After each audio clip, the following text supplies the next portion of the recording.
शेतकऱ्यांच्या मागण्यांसाठी जन आक्रोश मोर्चा काढण्यात आला आणि या आक्रोश मोर्चा दरम्यान जो प्रकार घडला होता त्यानंतर या शेतकरी संघटना असतील किंवा वेगवेगळ्या पदाधिकाऱ्यांविरुद्ध पोलिसात गुन्हे दाखल झाले आहे। गुन्हे दाखल झाल्यानंतर जे आहेत या आंदोलनात सहभागी जे आहेत पदाधिकाऱ्यांनी पोलीस प्रशासनावर रोष व्यक्त करत कारभारावर नाराजी व्यक्त केली आहे आणि टीका केली आहे।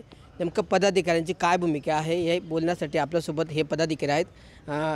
काय सांगणार गुन्हे दाखल झालेले? पहिले तर आम्ही या गोष्टीचा तीव्र शब्दात निषेध व्यक्त करतो, कारण की बघा आता कापसाला भाव नाही आहे, केळीला भाव नाही आहे, ज्वारीची खरेदी होत नाही आहे, मक्याची अशी परिस्थिती आहे, अतिवृष्टी झालेली आहे। हा शेतकऱ्यांचा आक्रोश आहे। हा आक्रोश रस्त्यावरती आला, तिथे आम्ही आंदोलन केल्यानंतर शासनाची भूमिका होती की शासनाने स्वतःहून रस्त्यावरती यायला पाहिजे होतं। शासन रस्त्यावरती न येता मस्तपैकी अजून गेट बंद केलं, मध्ये पण येऊ देत नाही। म्हणजे जसं की आम्ही चोर आहेत, आम्ही दरोडेखोर आहेत, आम्ही गुन्हेगार आहेत, हाच प्रकार झाला ना। म्हणजेच काय की एक प्रकारे शासन आमच्यावरती दडपशाही करते, आमच्यावरती आता म्हणजे लोकशाही राहिलीच नाही, ही हुकुमशाहीच्या पद्धतीने वाटचाल चालू आहे आणि अतिशय तीव्र शब्दात आम्ही निषेध व्यक्त करतो। तरी आमची विनंती राहील की या संदर्भात शासनाने सकारात्मकता दाखवून हे गुन्हे मागे घ्यावेत, अन्यथा सर्व महाराष्ट्रामध्ये सर्व शेतकऱ्यांच्या मनामध्ये याविषयी तीव्र असंतोष निर्माण होईल आणि येणाऱ्या काळामध्ये महाराष्ट्रामध्ये मोठं आक्रोश निर्माण होईल, एवढंच आज सांगावंसं वाटतं।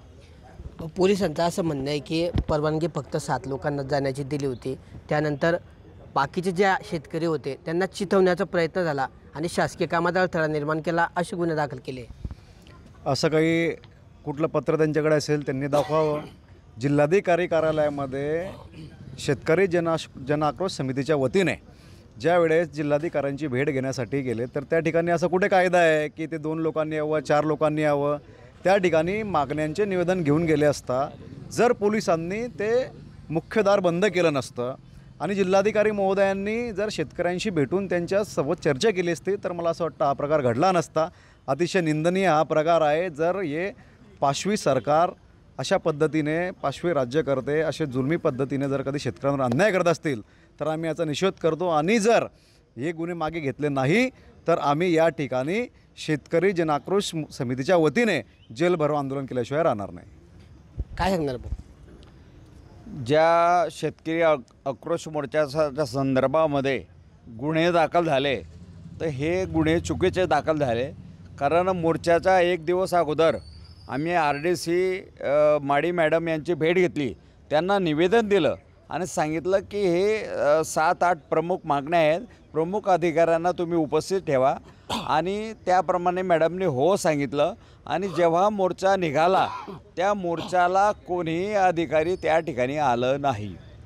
हा लोकशाहीमध्ये प्रत्येक शेतकऱ्याला मोर्चा काढण्याचा अधिकार आहे आणि तो मोर्चा काढला आणि त्या ठिकाणी कोणीही प्रतिनिधी आला असतं तर हे तिथे जायचा विषय आला नसता, घोडही झाला नसता। आणि ज्या वेळेस कोणी आलं नाही म्हणून आम्ही 10-20 प्रतिनिधी तिथे गेलो, आमच्या मागे आमचे जे प्रतिनिधी असतील तेही आले आणि जिल्हाधिकारी महोदयांनी सविस्तर चर्चा केली आणि चर्चा शांततेत झाली, चांगली झाली, सकारात्मक झाली। आणि माझं म्हणणं आहे की या ठिकाणी 15 सप्टेंबरला मंडळ जाहीर झालं पाहिजे होतं, विम्याचे नावं जाहीर झाले पाहिजे होते आणि ते GRमध्ये कायदा असून अधिकाऱ्यांनी ते केलं नाही। म्हणून शेतकरी मोर्चाच्या माध्यमातून जाब विचारण्यासाठी, प्रश्न मांडण्यासाठी त्या ठिकाणी गेला आणि परत त्याच्यावर गुन्हा, याच्या दोषी GR प्रमाणे तुम्ही जर काम केलं तर याला दोषी कोणी अधिकारी आहे, शेतकरी नाही आहे। आणि तुम्ही काम केलं नाही म्हणून तुम्हाला विचारण्यासाठी गेलं तर तुम्ही परत शेतकऱ्याला गुन्हे, म्हणजे चोर सोडून संन्यासाला ही फाशी आहे। आणि म्हणून हे तात्काळ गुन्हे मागे घ्यावे असं जिल्हाधिकाऱ्यांनी विनंती आहे, SP साहेबांना आमची विनंती आहे। काय सांगणार थोडक्यात? एक गुन्हे दाखल झाले, बच्चू कडू असतील किंवा शेतकऱ्यांच्या मागण्यासंदर्भात आंदोलन होतं आणि गुन्हे दाखल झाले। हे आंदोलन केळी, कापूस, मका, सोयाबीन, ज्वारी या सर्व विषयांवर कर्जमाफीच्या विषयावर होतं। या बाबतीची पूर्वसूचना होती, आधी तो आमच्या सगळ्या सहकाऱ्यांनी उल्लेख केला।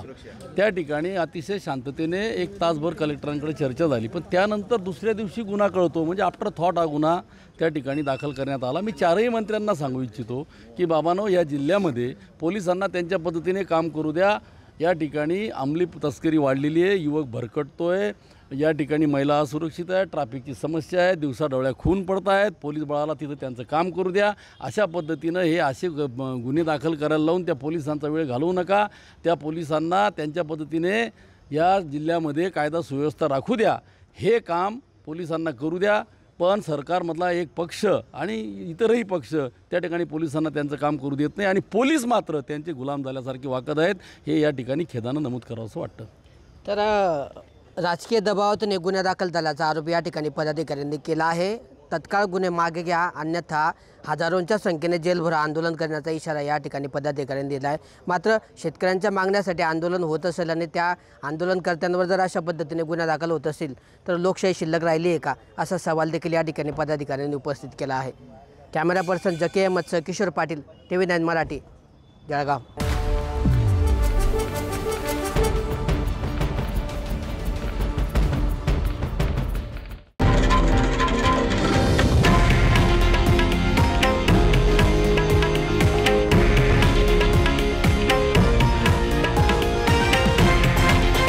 हे आहे देशातील नंबर 1 न्यूज नेटवर्क आणि आपण पाहत आहात TV9 मराठी, एकमेव.